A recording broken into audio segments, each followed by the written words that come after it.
Cultura e educação são dois lados de uma mesma moeda. Uma sociedade que se desenvolve nesses dois polos contribui para a valorização da cultura nacional e o avanço social, além de revelar um valor de identidade cultural que se faz muito necessário no processo de formação de um indivíduo dentro desta sociedade.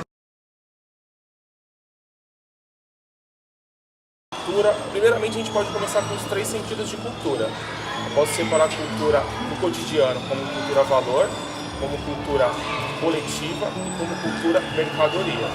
A cultura valor eu posso pensar como algo que distingue o ser humano em suas relações sociais. Como que isso pode ficar claro? Há elementos culturais dentro da nossa sociedade que nos distinguem em nossas próprias relações. Elementos que mostram pessoas têm acesso a bens culturais mais prestigiados e bens culturais menos prestigiados. Você assiste novela da Globo. É um bem cultural menos prestigiado, é um bem cultural que vai te distinguir menos do que você, um exemplo, em um teatro, no Circo du Soleil, um exemplo que é caríssimo. Cultura, basicamente, são um conjunto de coisas, né, de questões que formam a nossa identidade, né? E ela perpassa por diversas questões, né? Diversos fatores, diversos lugares, né? Que vai assim das tradições, dos costumes, do idioma, das crenças. Posso pensar a cultura também como um sentido coletivo, algo que identifica um grupo. Os grupos se mostram, a maneira dos grupos se mostrarem, se comportarem, mostram uma unidade, mesmo que a pessoa não esteja em grupo. É muito fácil você identificar um punk e entender que ele pertence a um grupo, um tipo de comportamento, um tipo de conduta no meio urbano. Muito fácil você identificar um evangélico e assim vai. Então, quando eu penso em cultura também, eu posso pensar em algo que me distingue, mas não por ser um indivíduo isolado, me distingue por pertencer a um grupo. A cultura, né, são as questões que envolvem a nossa formação identitária. São os parâmetros que nos fazem dizer, em linhas gerais, quem nós somos, né? Por exemplo, no Brasil é isso, falamos português, né? Essa tradição perpassa sobre os costumes e as tradições indígenas, as de matriz africana e as portuguesas, né? E esses encontros de idiomas, de cheiros, de obras de arte, de músicas, né?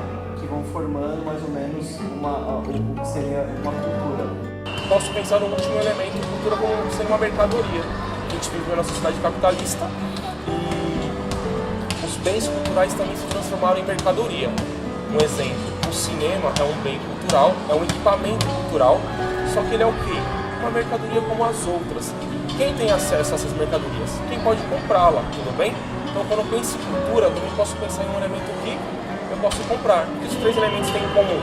Os 3 elementos têm em comum a ideia de quem pode e quem não pode, quem tem acesso e quem não tem acesso, quem é e quem não é, quem pertence e quem não pertence. Definir educação, a gente pode dizer que a educação é um processo de incorporação de aprendizados, diversos tipos de aprendizados, seja formais, seja informais.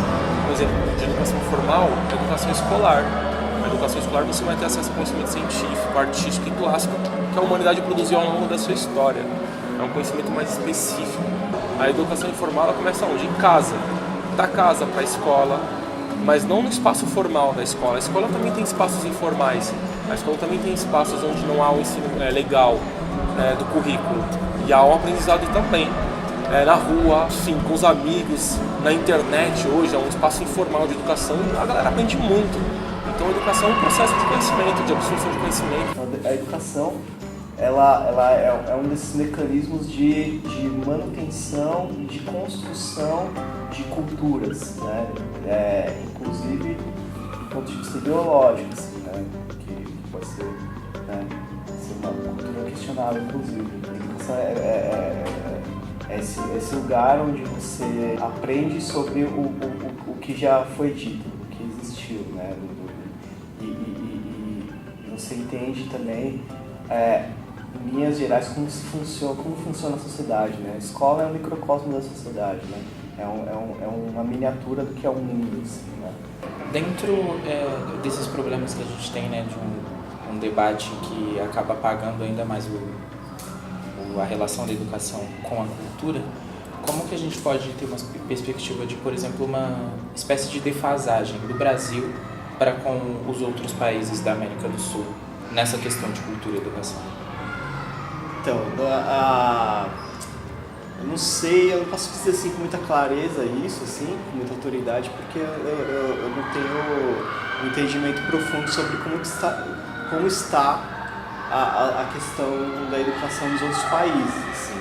Mas pelo que eu percebo, assim, nos países latinos que eu conheço, a diferença vai ser gritante, assim, né? Porque existe um avanço, né, político dentro da cultura do latino, né, do latino-americano, que ela tem um grau muito mais avançado, assim, por exemplo, do Brasil, assim, né? Os países latino-americanos são países que têm um desenvolvimento educacional diferente. Pense que a Argentina, o Chile desenvolveram os seus sistemas de educação um pouco melhor do que o brasileiro. Mas acho que não tem uma grande distância de um para o outro, não tem é complexo de falar que dados mesmo, se é um melhor que o outro, é diferente. Os sistemas educacionais são diferentes. O Brasil está passando por um processo de unificar o currículo, de ter um currículo mínimo para as pessoas, para o seu cidadão. E isso é algo novo ainda, algo que está... Novo não, né? Algo que está se desenvolvendo, está se rastejando aí durante décadas. Mas que talvez daqui a um tempo ele consiga definir um pouco o currículo mínimo para a população brasileira. Sobre essa questão da educação e cultura, e como isso também perpassa uma identidade da perspectiva mais política, né? Crítico-política dentro da sociedade, é a causa da Argentina, né?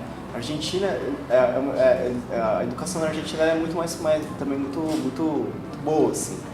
Então as crianças, elas são, pra você ter uma ideia, né? Tipo, você tem aulas de cinema na escola, né? As pessoas estudam cinema no ensino médio, sabe? Elas fazem filmes no ensino médio, assim, como matéria de escola, sabe? Elas estudam história do cinema na escola.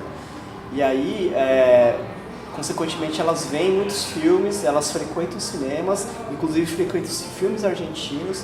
Então, existe um fluxo de consumo de cultura argentina, né? É perceptível isso no cinema.